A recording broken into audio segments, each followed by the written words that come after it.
Likamongameli wezwe Paul Mashatile usigxekile isigameko sokushaya kwabantu abathile beshaywa wuphi koliqapha ikhulu likahulumeni. Lesi sigameko sisabalele einkundleni zokuxhumana. Umbutho we-Democratic Alliance uthi inkomfa baza kuyibamba kwinyanga ezayo iza kubancedisa ukuba baphumelele unyulo lukarhulumente kunyaka ozayo basuse i-ANC egunyeni.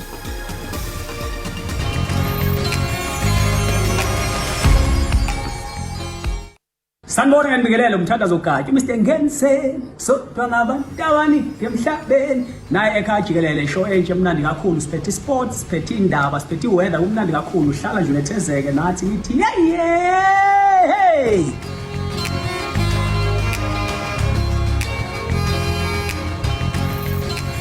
Usekela mongameli uPaul Mashatile usigxekile isiganeko esichaphazela amalungu enkonzo yesipolisa yeli ekutyholwa ukuba exhaphaze abantu kuhola wendlela we-N1 eRhawutini ngempela veki. Esi siganeko sithwetyulwe kushicilelo lwevidiyo eyenza umjikelo kumakhasi onxibelelwano. Afunyenwe ke amaxhoba nalamagosa ayaziwa. Usekela mongameli usigxeke kabukhali esisiganeko senziwe ngamalungu eSABC anxulumene nenkonzo yokhuseleko lwakhe. Uthi soze nanina kwamkeleka kusetyenziswa kogonyamelo ngamalungu enkonzo yesipolisa ngakumbi kubantu abangaxhobanga.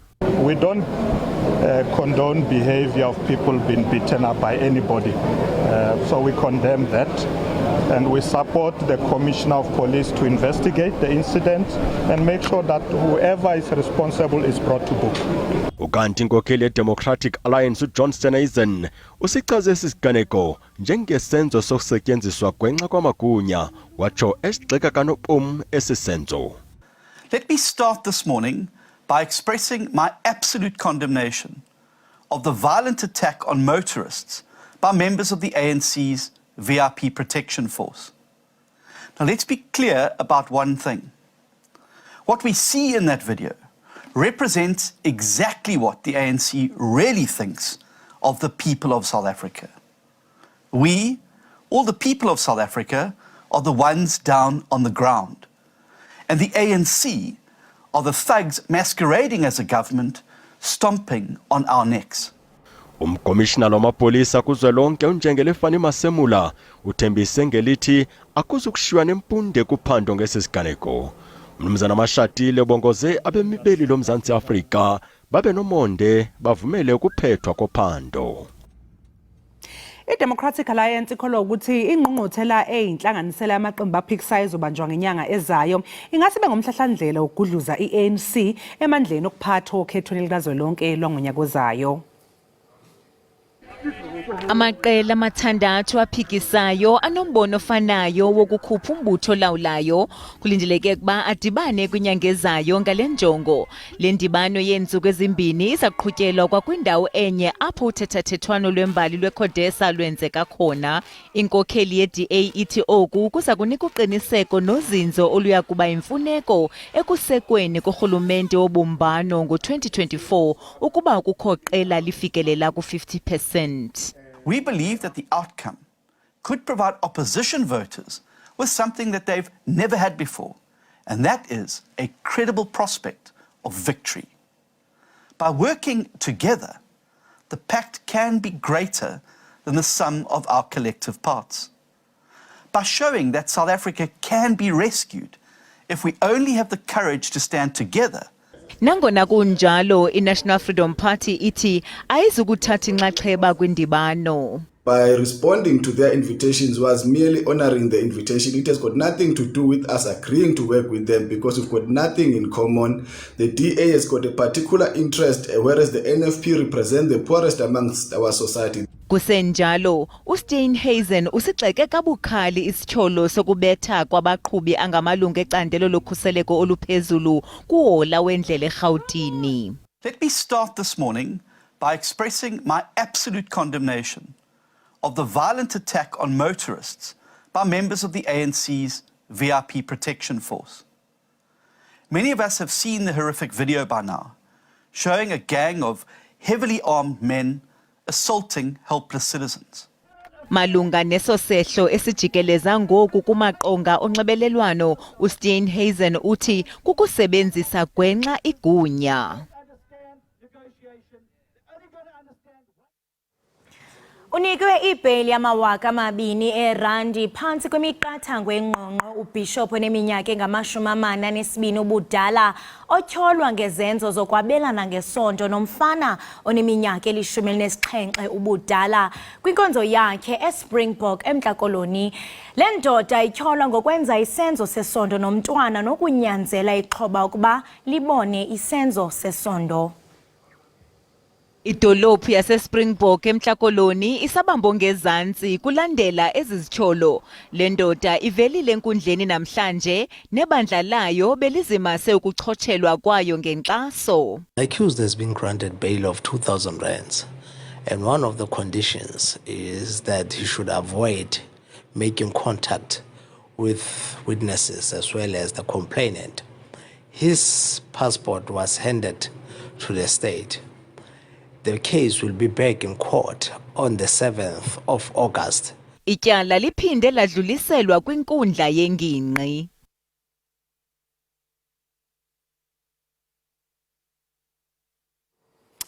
Zilokhu ziqhubeke njalo ingqinamba ezikhungethe ibanyana banyana ikakhulukazi mbukeli uma ngabe kuphathwa indaba ezithinta ukungaphathwa ngendlela elinganayo. Owayengumdlali ke weqembu lesizwe kwabesifazana uPortia Modise sekunesikhathi impela ekhale ezimathonsi ngendlela ibanyana banyana ephathwa ngayo. Usephawulileke nangendlela izinto ezenzeka ngayo njengoba abadlali baduba umdlalo ababezowudlala neBotswana enkundleni yezemidlalo iTsakane. Uke waxoxisana nathi ke uPortia namhlanje lapha edalule khona ukuthi efika yena kuyibanyana banyana babehola nje 30 rand kuphela ngenyanga. Holy 30 rand. Hawu, Portia. Yeah, bebeholi 30 rand. Oh, 10 rand about 3. I had to fight, yes. I fought when Anotolo, I fought Basika 100 rand. Ngalo Anotolo Basika 200 rand. Ngalo bayikhuphula nge 200 rand. Even today bayikhuphula nge 100 rand, bathola 500 rand daily allowance. Game bonus is probably bathola about 6,000 or 7,000. It's been like that almost, it's been 10 or to 14 years right now. 14 years, I think, since it's low Malay. And it's sad, ngoba wona not all as holy every month.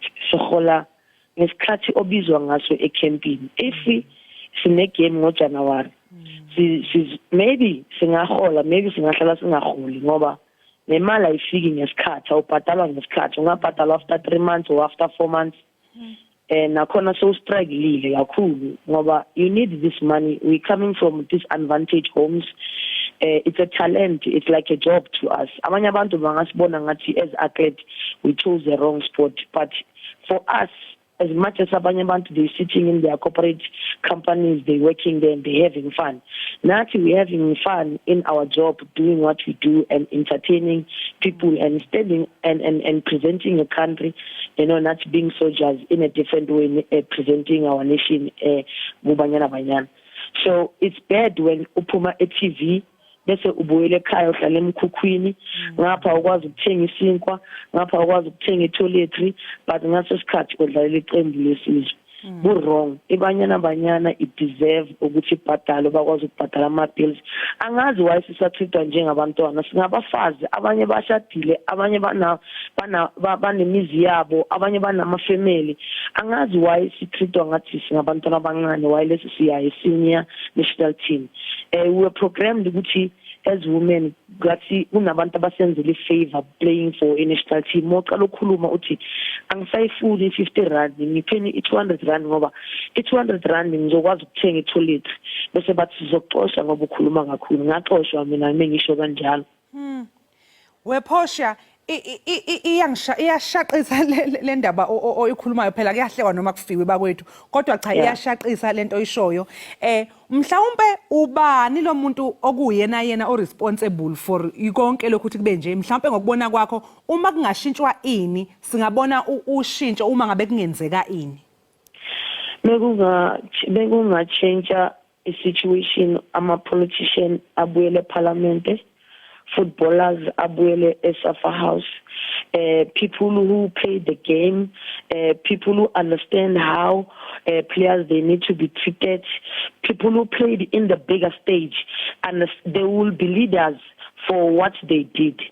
People who are leading us today in that house, they never even played in the high schools or in the primary, playing football or playing any sports. That is why today they're treating us the way they're treating us. They will never understand when we're trying to voice out about the treatment of Abasipayona as athletic. That house needs to change. The president needs to go. We need a new president. Enough is enough. We can't be waiting another 3 years. Otherwise, our football is going down. What is the country saying? Because we need to protect our standard of country, of our football. You know, generation and the generation. There's people who lay the foundation, and we put our country in the ranks. But if we have people undermine our job and make sure which they taking our ranks down, that is the problem. That is the problem. We want to be seen all over the countries. We want to make sure that our country perform better in the athletic space, and we get better ranks. But if we having such a leadership that doesn't even respect our ranks, why are we putting them there? They can risk with our ranks.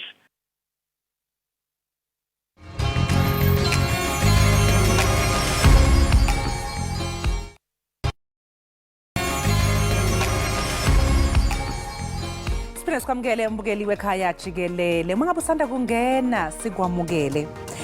Uma ngabe sibika udaba esithe olihamba phambili sithe iphini likaMengameli wezwe uPaul Mashatile usigxekile isigameko sokushaya kwabantu abathile beshawa wuphi koliqapha izikhulu zikahulumeni. Lesi sigameko umbukeli bese sisabalele einkundleni zokuxhumana. uBilly Dlamini waziqalela eyakhe inkampani ethengisa ubucwebe iBuildall Jewelry Designs ava ekhaya wanwenweleke kwamanye amazwe. Namhlanje ke ukhona apha estudio sawuncokola ngothando lwakhe ngezinto ezikhazimlayo. Masikubulise Billy sikwamkele ekhaya Jikelele. Ngiyabingelela namsanungena. Nasiyavuya uba ube khona. Ingaske ungambona mbukeli kwa izihlangu zakhe ziyacwebezela, ziyashine, ziyachubajonga. This is the king of diamonds. Uzibiza king of diamonds, right?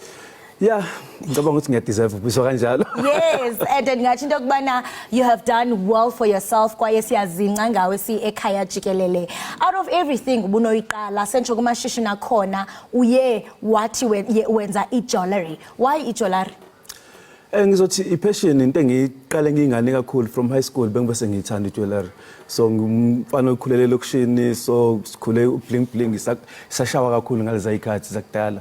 So kwaba into engiyithandayo nje up until ngize ngiqale namuthi no man mhlambe ngayimanufacture lento ngagcina sengimanufacture. And why gcina so imanufacturisha, and I must say because bendijonge ne-pictures ze-jewelry yakho it's out of this world. Ungathi mhlambe intoni eyenza ijewelry yakho igqame kuba nabantu bayayithanda baquqa bebuyelela? No, it's senza show mangabe si manufacture ukuthi senza i-high end jewelry, sifuna ucompete with the best, sifuna uba on an international level, asifuna ukwenza sengazi ukuthi nje sigcina icala. Sifuna ukwenza show ukuthi whatever we do say perfect. Yeah, international level. Bensazongena apha into kubana sowuzenzele negama internationally. Ufikelele njani kuba amashishini amaninzi umuntu iphelela mhlambe komnye ibe liphupha kuweliya lafezeka apha eMzantsi kodwa wanwenwela naphesheya. Yenzeke njani yonke lonto kwaye nje ungasishorela ijourney yakho into kubana ngawaphi mhlambe amazwe othe wasebenzisana nawo? Ngizothi mhlambe I think umsebenzi wami bayothanda abantu and ba network uyakwazi ukuthi uma ngabe ngidayisele wena maybe someone else going to see abuze ukuthi ayibuyithathe kuphi lento abuze ukuthi I know khona umuntu ekuthiwa uBilly ongenzelile. So ibe kanjalo ijourney yami, and social media is very powerful. Iyona futhi engisizile kakhulu. I've got clients in America, UK and nase Asia. I do have a couple of clients nakhona. Ingathi nami ndiyalandela nzoba iclient nje maduzane qha ke ndinesikhwelo kanye andivuyi into kubana awuzanga nazo, yazi ngasibuze nazo so that ndilinganise ndibone. Yazi ndiye ndathi ndaperuza ndajonga abantu bayabuza because I mean more than anything ucreate i-memories for abantu abatshatileyo, udibanisa okanye uvuselela uthando. How is that for you? That's very important. Uyabona ukuba iphathi yejourney yomshado wabantu, umshado into ebalekile. And imagine when I go uyiphathi yayo iphathi yayo wena ohlala phansi nabo nikhulume ngokuthi nizobahlanganisa kanjani. So akuyona into engithatha kancane at all leyo, into engihlonipha kakhulu. Ndicela ukubuza nje umbuzo into abana le ring yakwazi ukuphuma nomlingano okanye iziyodwa.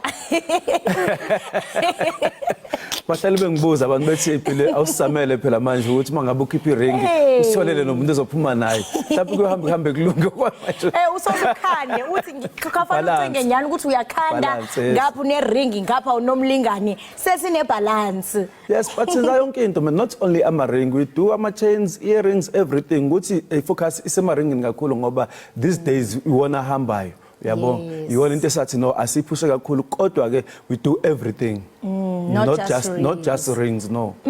Siyaqonda njengokuba sowubizwa namhlanje ukuthi you are the king of diamonds. Mhlawumbe zikhona izinto ongashare nathi othi akukho lula apha kulendlela, especially in the jewelry industry. Ungathi mhlawumbe yeyiphi imicelimngeni okanye i-challenges othe wahlangabezana nazo njengosomashishini, and ungathi intoni oyibonayo especially kuthi singabantu abamnyama, because ndingatsho ndithi kuba nzima uba ne-business established njengale yakho. Ungathi zeziphi challenges ohlangane nazo endleleni? Kuningi kakhulu man, yabona umsebenzi wami lo jewelry akusiwona umsebenzi abantu abamnyama abakuwona. Isayi industry ngempela esaphethwe ezinye inhlanga, and mawumnyama kuba i-challenge kakhulu ukuthi ungene, and bayathuka nabo mangabe sewuphakathi ukuthi ungene kanjani. Mina ngikwazile ukuthi ngiphushe ngoba into engaphakathi kumina ayishuthi into nje engangiphiwe yona nami ukuthi ngizoyenza. Ngiyiphushile ngenkani ngangena kuyona, and it wasn't easy. Abekho abantu kuyona, and I've tried ukuthi ngibafaka abanye namanje ngisabafaka. It is not easy. Mangabe especially mangabe umuntu omnyama angikhulumi ke I'm from KZN ke iseceleni kakhulu, maybe here in Johannesburg unga-establisha kube easy ngoba everything is here in Joburg. So mina imagine I'm in KZN, so everything engidingayo fanele ngiqale phansi ngibuye, so manje siyazama ukuthi expand. We are here in Johannesburg esikhuluma. You touched on earlier that kukhona nezinye izinto ozenzayo besides i-ring, ungasibalisela ngazo? Yeah, we do. We make chains. I do have a couple of chains. We have one section of hip hop. So they wear those big expensive chains. We make that as well. My earrings. We love earrings. So we do make my earrings. We make pendants. Almost everything. I told jewelry shop. We make everything. Yeah. Obukele ohleliyo ekhaya oqonda banaye mhlawumbe uyazibona ba unaso isakhono sokuba angahle kanti naye uzifuna ekweli uqeqesho lokwenza i-jewelry. Mhlambe wena xa ubelana ngamava wakho uyifunde njani? Sentsho, how easy was it for you ba ungene kule industry? Mina wami ku different njengoba ngisho ukuthi ngayiqala nje ngisasemncane kakhulu. Mina ngaqala ngokudayisa ngisase high school. From high school bese ngidayisela ama bracelets yabo lokho ama fake lokuphucukayo. Ngase ngivese sengikuthanda ngidayisa. From lapho ngayifundisa ukwenza ama repairs, ngaba nenhlanhla eNdebeni, ngahlangana namandiya anama workshop, ngafunda ukwenza ama repairs. Ngabe so this is art, umsebenzi wezandla lona. But ke kubalekile ukuthi uhambe esikoleni ke mangabe usemncane uhambe ufunda. Ikhona lento ma DUT, I think nase UJ ikhona course ya jewelry design. Uyifunde, but ukufunda le 3 course le 3 years le degree doesn't mean ukuthi uyasebenza, uyazi ukwenza umsebenzi. Umsebenzi takes time, lento idinga i-practice. Usadinga umunye 10 years nje out of isikoleni ukuthi uyifundiseke wena ke uthando. This is not easy to make.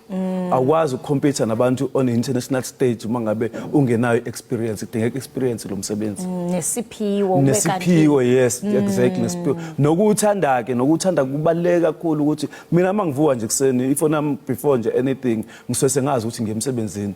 Uma ngabe ngilala mangiphapha ebusuku into engiphila ngayo ingaphakathi kumina. That's why ngiyazi engazi ukuthi angazi ngayifundela kuphi. Ngiya understand ngoba this is the only thing that I love. Igijima egazini. Isegazini ngaphakathi kumina, ngeke uzungitshele ngayo. Inoba if singakukera sikuthi ngaphuma mayidiamond ayigazi. No, uzobulawa abantu. Asikuthi kuba lento igijima egazini. Oh yes. I cha ingaphakathi kumina, and sengizamile ukuthi ngiye expand ngoba even my kids ngibafake phakathi kwi industry, so angifuni ukuthi ukuthi mangabe kuthiwa kugula mina noma kushona mina then that's it iphele. mina ngiqalile mina Bethwele ngama-diamond. uthiwa lento futhi ayithwele kwavela kwaphela kanjalo nje yabo. So I don't like that. So you are creating a generation of problem solvers, and siyazinca ngawe Ekhaya Jikelele kuba ndingatsho ndithi you are a proof of black excellence. Kuhle kakhulu ukubona isizwe esintsundu siqaqamba ukukhuthaza umbukelo obukeleyo othi jonga nami ndiyafuna into yokubana ndizenzele igama ndibe nento ezothi mna, especially ngoku where we see young people beventurisha into starting their own business. Amazwi okukhuthaza umbukelo ungathini? Engakusho nje mina kuyona yonke inhlobo yebusiness akukho easy. Uqala nje ikona kubalekile kakhulu. Ungathi uthi no, fanele ngiqale ngize mina ngaqala ngena lutho, mina ngaqala ngena ngisho 1 cent. Not even a single cent. Angaze kube khona capital even today. Ukuthatha lapha uhlanganise lapha wenze lokho kuyona lonke ibusiness fanele uyitshele ukuthi into mangabe ufuna ukuyenza izokwenzeka. Uma ngabe ungayitsheli wena you don't believe in yourself, angeke kuze kwenzeke, but it's all up to you. So umuntu osekhaya olalele ofuna ukungena ebusinessini noma ngabe kuthiwa yilona inhlobo yebusiness fanele enze sure ukuthi uyalithanda ibusiness, une passion ngali business. Kwaye uyakholelwa kuye kuqala, yes, before anything ngoba la endleleni uzoqhuzuka abantu abakholelwa kuyena, abantu bazomtshela ukuthi hayibo wena ungenza kanjani lento. Mina akekho umuntu ocela ngeze jewelry even at home wakushiwo kahle uthiwa ayikho indoda edayisa amacici, wena odayisa amacici yabo uyithathaphi lo indoda enjani bathi bese ngone emaphepheni bathi ku TV namhlanje. So the very same people bebethi ha uyayibona leyo nto. So kuba kuwena ukuthi wena ufuna ukwenza njani, bazokukholela kuwena abantu along the way, and strangers will support you ngoba ibona abantu abasuke bengakwazi la bebona ukuthi yabo lento iyahamba. Mina I used to post on Facebook, ngipost into zami ngithola ama calls ngapha nangapha njengoba approachiwe nje. So ezichobi zakho ku Facebook i-likes like was strangers most of the time even abantu basupportayo kakhulu, okay they will come sebebona ukuthi anyway so lapha on top sebefuna ukusupporta but ayi mawusaqala shortly nje ngaphambi koba siyiqukumbela abantu mhlambe xa befuna ukukulandela bafuna nale jewelry bayifumana phi? Ngiyangithanda usebenzisa social media, ungena ku Facebook nguBilly Dlamini noma ku Twitter @Bildo, Instagram @Bildo. Kuba easier that way ngoba definitely makabe ungisendela imessage uzongithola khona. Ikhona la ngimo popular khona. Siyazinca ngawe kwaye sikufisela konke okuhle kwishishini lakho. Tingantakandini awuzunqandwa nazinkwenkwezi. Thank you so much ngokuba nathi namhlanje Ekhaya Jikelele. Ngiyabonga kakhulu. Thanks for inviting. Ngiyabonga kakhulu. Thanks. Yes. uBilly ke ligama lakhe lowo ke ngumsunguli nomashishini Bill Jewelry Xebe. Ngokumbukeli masithi qhwi evenkileni iqiniseke into yokuba awugqusha lazi siyabuya emva kwalentengiso. Siphinde sikwamukele mbukeli Ekhaya Jikelele. Sethemba ukuthi usahlezi kahle usanethezekile ngoba phela la kusekhaya. Iphelela ke ingqungquthela yokuqoka ubuholi ophikweni lwentsha ye-ANC kanti ke sekungumlando ukuthi uColin Malatsi uqokwe njengomengameli walolu phike. Sithe nje ke uma ngabe simbona mbukeli koza kwethu abasakaza ngolimi lwesingisi channel 404 hayi sasingabe sapholisa amaseko ke sahlala kuyithonto. Angithi phela siyazi ukuthi kuningi ofisa ukuzwa kuye. Ngakho ke asingene khona. Malatsi asikubingele sikamukele ekhaya. Yabonga. Kusekhaya ke la relax nje uchile yonke into right. Maybe asiqale nje ngokuthi sikhalalisele ukuthi uqoke njengomholi omusha ke wophiko lwentsha le-ANC Youth League. Ngiyacabanga nje ukuthi hayi ngesikhathi beqoka amaphapha bephezulu uthukile noma ayibu relaxile bwazi vele uthi hayi no habe uthukile yathusa irresponsibility enkulu ethusayo leyo. Into engiyiqaphelile ukuthi masikhuluma sithi it's been 8 years since kwakuno nomholi we-ANC Youth League. Into mina ngiyibuza yona ukuthi in this 8 years bekwenzakala nje bekuthulekile ku-ANC Youth League nanokuthi yini into esiyenza ukuthi manje bese ngathi sekuyabuya nge-full force. Nobo ngathulekanga bekhona ama-structures lawa bekakhona ama-task teams ukuzama ukuhlalisa i-conference ye-ANC Youth League. Ezinye zezinto ezidilile conference i-COVID-19 the 2 years of COVID-19 amisa zonke ama-conference kwamele kwaponta amanye ama-task team futhi but umbutho bowukhona wena egroundini but bungana-national leadership but bowukhona abantu bakhona abasebenza ba-organize ama-structures kuyi-level yama-branch le phansi emabranchini but at this level e-national bekungana leadership. That's why kune-excitement engaka around into leadership because abantu bamele ukuba nobuholi be-Youth League at the level of the presidency and the NEC Youth League. Yes, njengoba ke Colin usuqokiwe wena njengomholi ke we-ANC Youth League, ingabe uyaqonda uyakwazi ukulindeke kuwe njengomholi? mase kukhole kwenzani Ngithi njengoba usuqokiwe njenge-leader of i-ANC Youth League, are you aware of the responsibilities ukuthi ikuphi what is expected from you as the ANC Youth League leader? into enkulu ebhekane youth eSouth Africa into unemployment is the highest. Elandelayo into uba small business highly affected by lento insecurity lengekho which must be resolved urgently. I know there's a plan around that to resolve it. Enye into ebone sidile ngayo ukurestructure economy because the economy of South Africa I reflect ama demographics of the country. Inequalities in this country are still high and is affecting mainly black people in South Africa. Now those are things that I think that at the top of our agenda to address.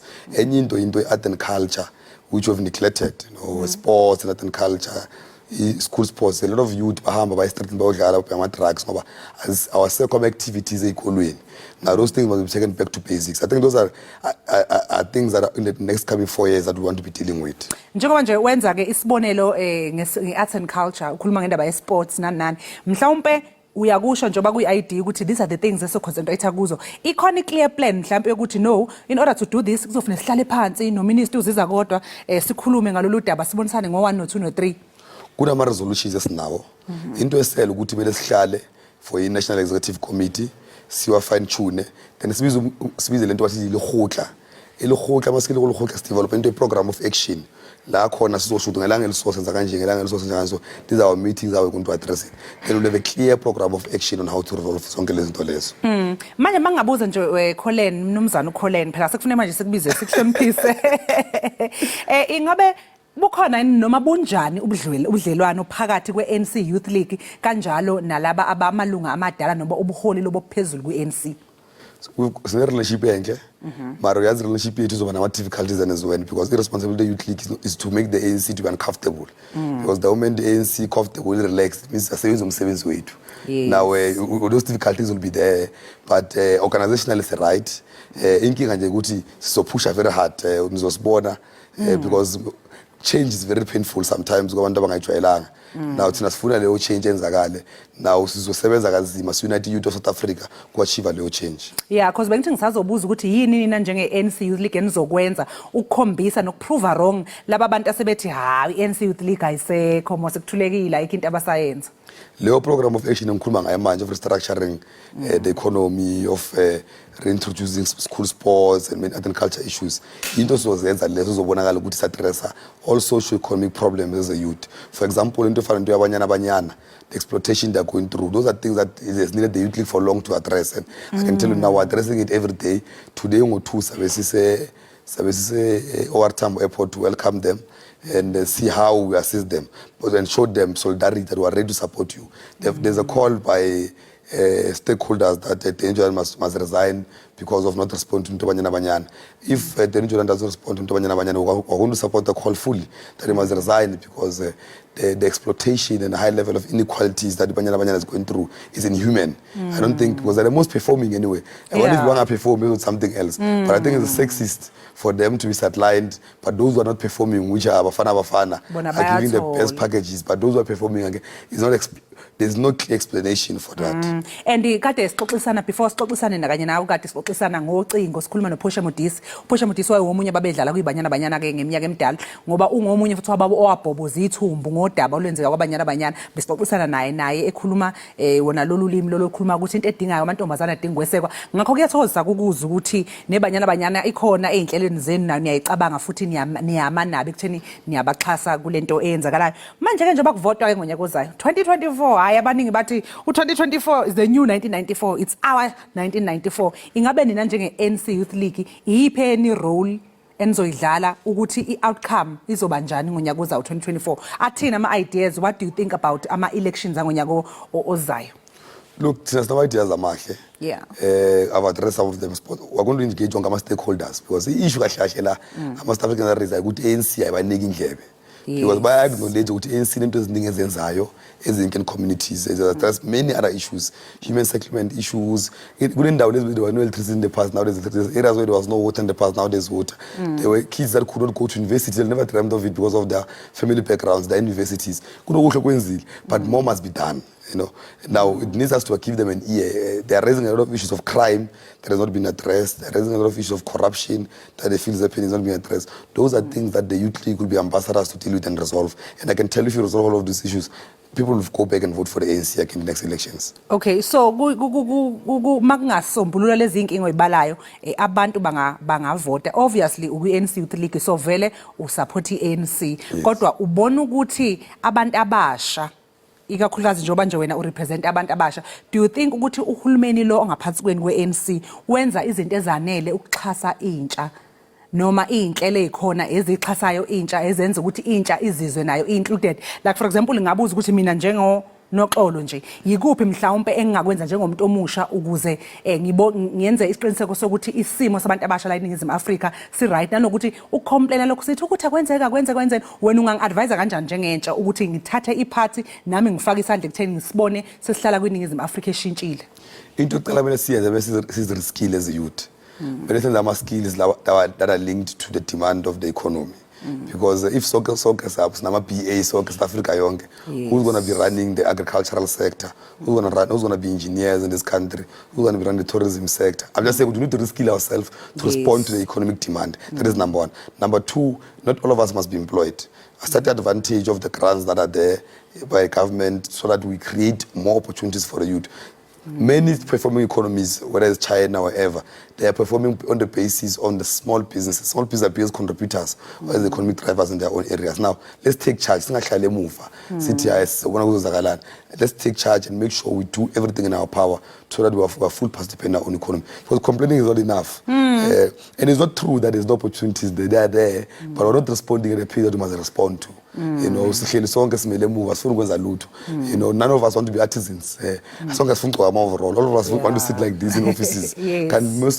Anyway, these jobs that were scared of, they've got more money than the ones that were sitting to do. Because artisans make a lot of money in a lot of those areas, but we all want to take the shortcuts. Now we need to go to TVET colleges. Not all of us must go to universities. There are TVET colleges that we must go to and reskill ourselves. Uke waba vocal wazwakalisa ukungenami kwakho ngokungameleleki representation of youth lapha ey'khundleni nakoParliament. Can you just elaborate on that ukuchaza ukuthi inkinga yini ngokubona kwakhe i-challenge yini and how you gonna overcome it, nanokuthi wobani who should take up the space, because vele si-aware ukuthi abantu abaningi abalapha eParliament ama-age group, but kunomthetho again othi ngeke usaqashwe usuna-35 oke wahlongozwa ubese uyayibuza ukuthi but laba baseParliament bona mos bano-60 bano-70 so kuthiwani la? You know, I'm a member of Parliament. Yes. Parliament is the character of power. And if umuntu omusha ungekho Parliament, it means you're not in the right place. Because Parliament la khona kwenziwa khona imithetho. Bhainda sonke silapha, we can sit here tomorrow and say this place does not exist anymore. It will not exist. That's the power Parliament carries. Now, 50% of them must be young people because this is their own country. They need secure, they need to make laws as well for future of their kids and everyone else. Now you can't leave it to 60-year-old, 70-year-old to decide.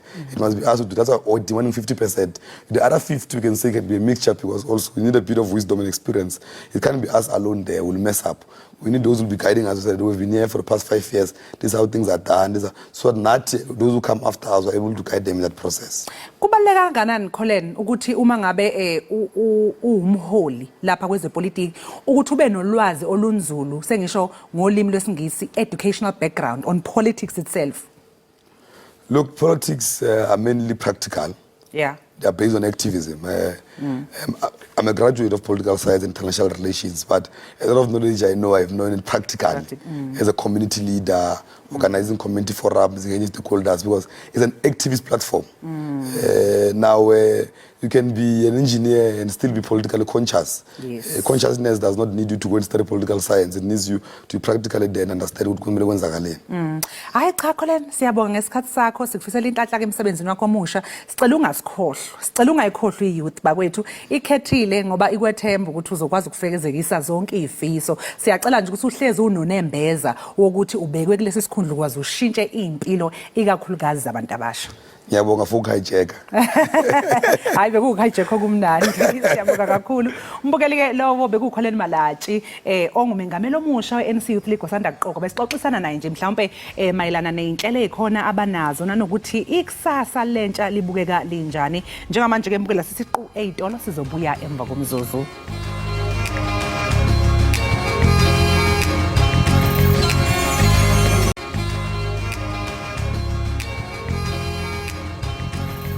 Sikwamukele mbukeli Ekhaya Jikelele, sibonga kakhulu ngokuthi usahlezi nathi.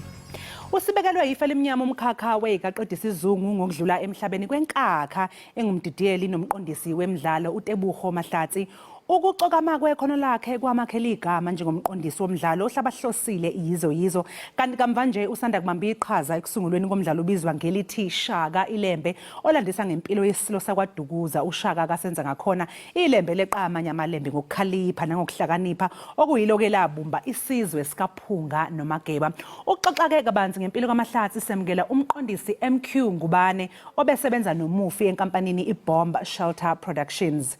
Naye ke uMQ kuningi asekuzuzile kwazise phela uke wasebenza emidlalweni okhona kuyo Isibaya ehostela uzalo kanye ke neindathane zekhangiso. Noma wamukelekile ke Ekhaya Jikelele. Ninjani? Siyabonga kakhulu siyaphila thina hayi thina sihlezi siphila la ekhaya nje kuyaphilwa. So nje sihlezi si right siyajabula kakhulu kuba nawe ke namhlanje kuseni yize noma kungaphansi ke nje kwezimo ethe ukuthi ukuba sedi. uTebuho omunye walaba bantu ongazi ukuthi ungathi uyamchaza uzomchaza kanjani ngenxa yeqhaza nomsebenzi awukhiqizile njengomdidiyeli ke wamafilimu kanjalo nezemidlalo. Ingabe wena ngokumazi kwakho ungathi yini le ebimenza ukuthi abe unique abaqaqade bonke? Ngiyabonga siswami. uTebuho, uTebza, the brother, like we like to call him. He was very unique as a filmmaker. Yes. He was unique, number one, as a person. Very humble, but a visionary. You can see it in his work, Yizo, Isibaya, even when he set up different shows like his Tembi. So he was very passionate. Bekazithandela abantu. And as a proper filmmaker, he always wanted to break boundaries and do amazing stuff. And indeed, he did make amazing stuff. Kule msebenzi yakhe ayikhiqizile omkhulu esubalayo ke yizo. Ngiyazi ukuthi nawe usuke wabalula ukuthi ena ngesikhathi usebenza kwihostela uke wasebenzisa ezinye iwombe zayisuselwa kuyizo. Lokho besho obekusho olukhulu ke ngomsebenzi wakho uTebuho. Ngabe ngathi lokho kusho ukuthini ukuthi nawe busukuyihostela usebenza kwihostela kodwa amanye amasinzo ezinye iwombe bezi inspired by yizo. Tina, as directors and as creative directors, it's very important that we reference each other's work. Yes. Utebuho had set a very good example with Yizo. When I was asked to be the creative director on Hostela Season 1, I had to pick from some of the best directors and some of the work they had done. Utebuho, obviously, I had known him, I had met him before. We're in the same industry, so it was important that Hostela I take some inspirations from Yizo. Nomsebenzi wakhe. Ngiyazi nje ubumbala ukuthi ke benikade nisebenzisana naye. Ngiyazi ukuthi emkhakheni wokudidiyela ke manje ngiyazi senhlizweni yakho close to your heart ama adverts. So creating kwama adverts nasekudidiyeleni ama adverts. Ngiyazi ukuthi there was a time where it was only 6. Abebala elinsundu abadidiyeli balokho ungathi wena ibithini role kaTebuho ekutheni acabe leading the way for other black directors to come into ispace lesi sezokukhangisa? When I got into the commercial space, in fact, by 4, Tebuho, Thabo Marera, who's also late, Mickey Dube, Notumsan Pagat. At that time, Mashat and Umarera, who are both late now, were the leading black commercial directors. In our industry, commercial directing is the highest level of directing. And Utebuho, he held that position for a very long time.